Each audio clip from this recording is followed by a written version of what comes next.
All right. Once again, we're going through these segments from JJ Redick, and then we'll eventually do a video with this whole interview. Man, that's gonna be hard, y'all. It's gonna be tough. Let's listen. Victor Wembanyama breaks down his career or his one leg 3-point shot. All right, they should don't show it to. I don't want to see it. Okay, I just don't want to be copyrighted. And I've also seen quotes from you where you talk about basketball as a way to sort of express yourself. There's a couple of things that have happened on the court over the last year that I want to specifically ask you about. One of which easier to shoot threes that way, I believe, because you use your momentum, so you don't get to put any force, so you can like really focus on the target. But so a couple of years back, I was training with Tim Martin, you know, my coach, and I was doing. He was laughing like, you know, it's because it's just funny to see someone practice this, and but it just feels natural to me, and I think when you know off the dribble, like as an off the dribble move, it's a great move. I believe, you know, because and it's surprising to the defender, you know, he doesn't because you don't really got like a gather. It's just you just go straight up, and it's just surprising to the defender. I mean, even for regular size players, you can't really defend that. So basically, the genesis of that is you were fucking around one day, shooting one-legged threes, or you said you were fucking around. You're like, oh, that feels natural. Yeah, that feels natural. Yeah. Maybe I can use this, and you just started practicing. It's incredible. Did you have every game you played, basically, once they started putting it on NBA TV and NBA.com, it feels like there'd be at least one highlight that everybody here would go crazy for. Did you have one or two that you did where you were like, oh yeah, that was pretty wild after the fact? Yeah, 100%. You know, let me tell you a story. One time, that was like, 3 years ago, I was in Nanterre, you know about Nanterre, my first pro team. And I had two teammates who were just discussing. I saw them laughing and looking at me. And then I go to them and they tell me, yeah, we just bet $1,000. I'm gonna give him $1,000 if one day in your career you ever shoot a three, miss it, and put back dunk it. Like what? And I actually did it this year. Like I didn't try to do it. It was just natural, you know. So right like a couple of days after the game, I call one of these teammates and I tell him, yeah, it happened. Like, and he goes like, what? You don't remember? You just bet $1,000. You just won $1,000. You just bet with that teammate that I would do that ever in my career. It happened sooner than expected that it happened. So yeah, this that's crazy. That's pretty cool.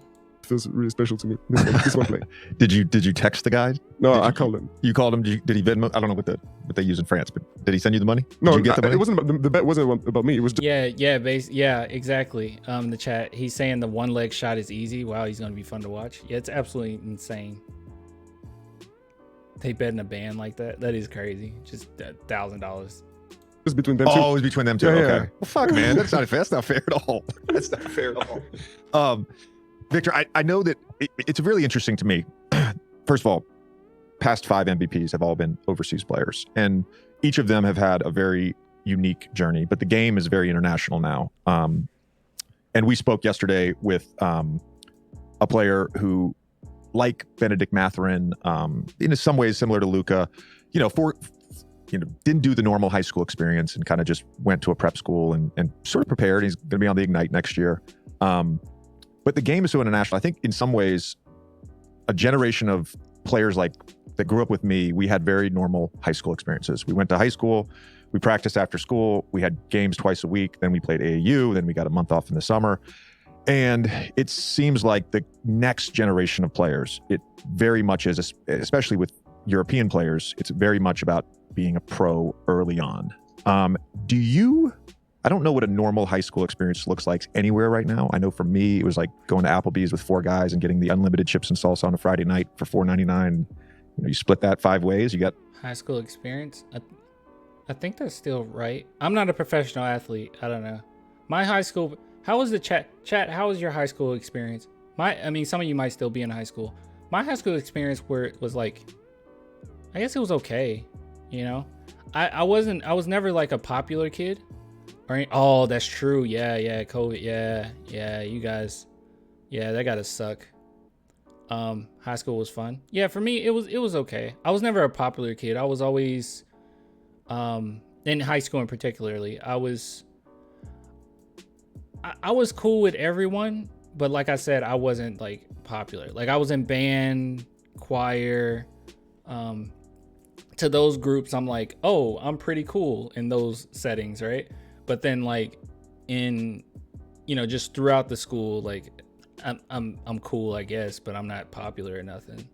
I was pretty chill. I didn't really search for that much. Had a few close friends, and that was about it. I was really chill. Smoked my way to graduation.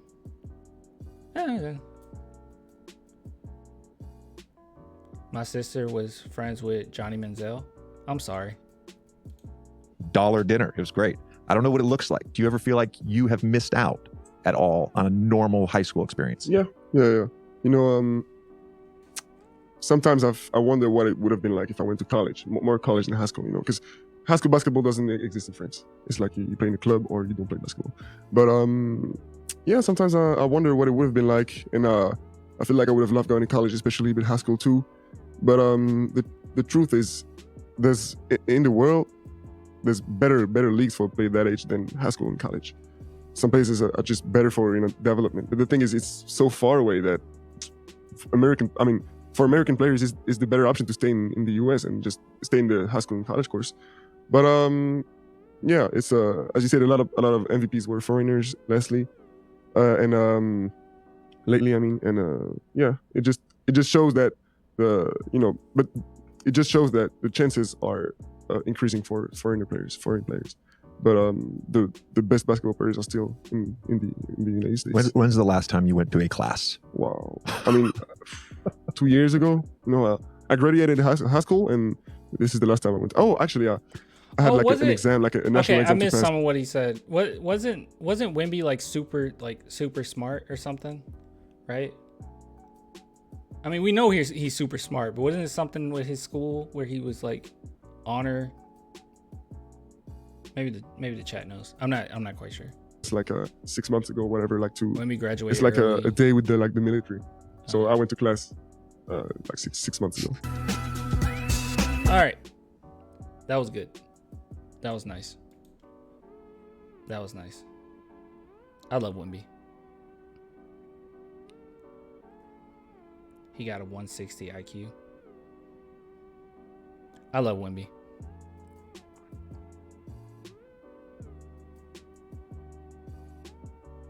Not really. That's false info. There's so many things go around, bro. It's like ridiculous. A lot of misinformation about Wemby recently.